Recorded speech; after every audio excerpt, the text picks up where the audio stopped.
আমরা এই সরকারকে আহ্বান জানাতে চাই, যারা শহীদ হাদিকে হত্যা করেছে তাদেরকে অনতিবিলম্বে গ্রেফতার করে শাস্তি বাস্তবায়ন করতে হবে। যাদের শাস্তি বাস্তবায়ন করতে ব্যর্থ হন, তাহলে আপনারা চূড়ান্ত ব্যর্থ সরকারে পরিণত হবেন। আপনারা দেখতে পাচ্ছেন যে আমরা 24শে জুলাই আন্দোলন করার ফলে আমরা একটা ফ্যাসিস্ট আওয়ামী লীগের 17 বছরের সেই ফ্যাসিস্ট আওয়ামী লীগকে এই দেশ থেকে বিরত করছিলাম। বিরত হওয়ার পরও এদেশে বিভিন্ন নৈরাজ্যতা সৃষ্টি হচ্ছে, এখনও চাঁদাবাজি মুক্ত করতে পারি নাই। আমরা স্বাধীনতা 54 বছর ফলে স্বাধীনতা 54 বছর পর আমরা আবার আরেকটা স্বাধীনতা পেয়েছিলাম, কিন্তু কথা আমরা সেই স্বাধীনতা ধরে রাখতে পারিনি।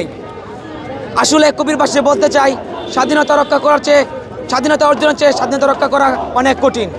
আমরা দেখতে পাচ্ছি যে ইনকিলাব মঞ্চের হাদি ভাই, সে আমাদের বাংলাদেশের জন্য লড়াই করে যাচ্ছে একাই। সে চাইছিল ঢাকা 8 আসন থেকে নির্বাচন করার জন্য, ওই এলাকায় সন্ত্রাস চাঁদাবাজি মুক্ত করার জন্য এবং সোনার বাংলাদেশে একটি সুন্দর রাজনৈতিক সুন্দর পরিবেশ উপহার দেওয়ার জন্য। আমরা দেখতে পাচ্ছি যে এই বাংলাদেশে 24শে বিপ্লবের পরে যেই কথা বলছে সে গুম হচ্ছে।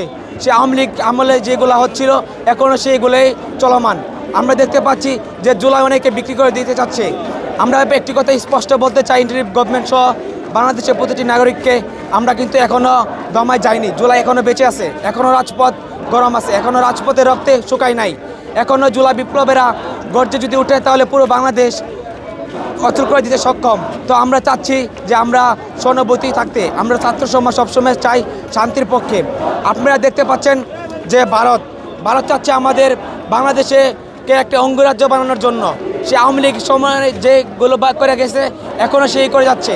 আমরা প্রশাসনকে বলতে চাই এবং ইন্টারিম গভর্নমেন্টকে বলতে চাই যেন অতি দ্রুত তারা যে আমাদের উসমান হাদি ভাইকে নির্মমভাবে হত্যা করেছে, এই হত্যার সাথে যে ফ্যাসিস্ট আওয়ামী লীগ সহ যারা জড়িত তাদের অতি দ্রুতই তাদের চিহ্নিত করা হোক। চিহ্নিত করে এই বাংলার জমিতে ফাঁসি কাস্টে ঝুলাই হোক জনসম্মুখে, যেন আর কোনো মায়ের বুক খালি হতে না হয়।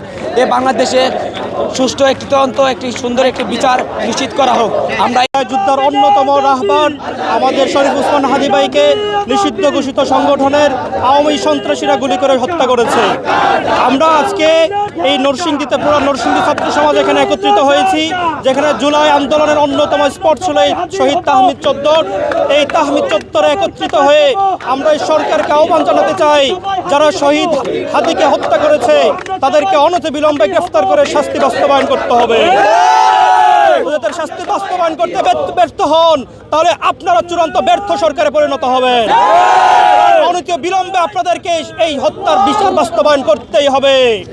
সেই সাথে সাথে আমরা আজকের এই অবস্থান কর্মসূচির পক্ষ থেকে ভারতীয় আধিপত্যবাদের চূড়ান্তভাবে জানাতে যাচ্ছি যে এই ভারতীয় আধিপত্যবাদ বাংলাদেশে চলতে দেওয়া হবে না। ভারতীয় আধিপত্যবাদকে এদেশের তরুণ সমাজ মেনে নেবে না। ভারতের বিরুদ্ধে যুদ্ধ করবে প্রয়োজনে, ভারতের বিরুদ্ধে যুদ্ধ করতে করতে আমরা শহীদ হয়ে যাব প্রয়োজনে। ভারতীয় আধিপত্যবাদ আমরা মেনে নেব না। 24-এর গণঅভ্যুত্থান পরবর্তী সময়ে বাংলাদেশে এমন একজন তরুণ প্রস্তুত হয়েছে যারা কোনো ভারতীয় আধিপত্যবাদকে মেনে নিতে প্রস্তুত নয়। সুতরাং কোনো ভারতীয় আধিপত্যবাদ, তাদের কোনো গরম কথা, তাদের কোনো বড় ভাই সাজা এদেশের মানুষ মেনে নেবে না। অনতিবিলম্বে ভারত থেকে খুনি হাসিনা সহ যারা নাকি আমাদের উসমান হাদি ভাইকে হত্যা করেছে তাদেরকে ফিরিয়ে দিতে হবে। যদি ফিরিয়ে দেওয়া না হয় তাহলে ভারতের বিরুদ্ধে আমরা যুদ্ধ ঘোষণা করবো ইনশাআল্লাহ।